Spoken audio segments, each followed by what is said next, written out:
It's really difficult to understate the importance that music has had in my life.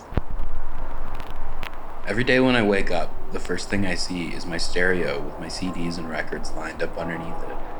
And everywhere you look around my apartment, you'll find different music lying about. Listening to and playing music has always acted as a great escape and outlet for me. For someone who as a child was anxious, introverted, and lacking in confidence, music gave me for the first time a way to express myself, and even gave me something that I felt like maybe I was actually good at. Most of the interaction I had with other kids my age came directly through playing music with them, or talking about the kinds of bands that we liked. Because of this, music became a part of my identity, in a way that I could show people who I was without having the confidence to just say it directly. Even now when I look at all these albums on my shelf, I can think of how all the songs tell a story about me.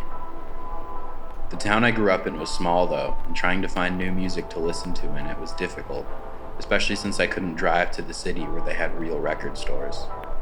There were only a few places in town where you could actually get music, so I ended up building my collection out of thrift stores and secondhand shops.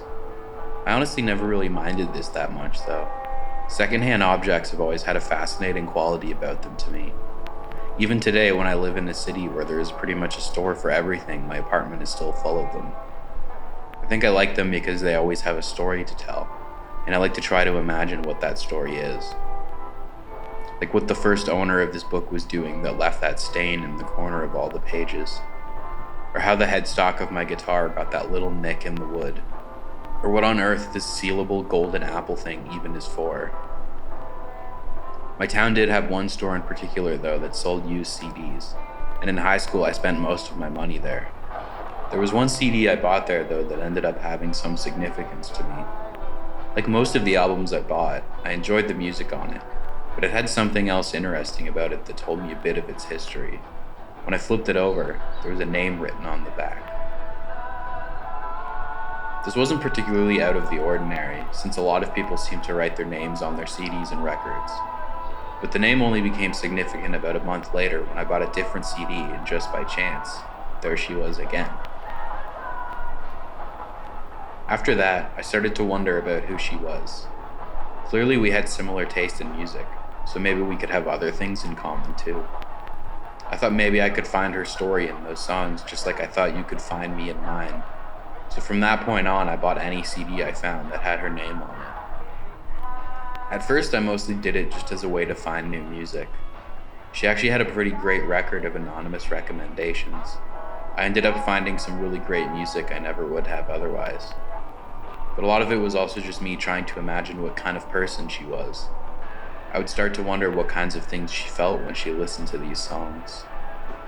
Like maybe the calm sounds on this one helped her relax when she was stressed out with school.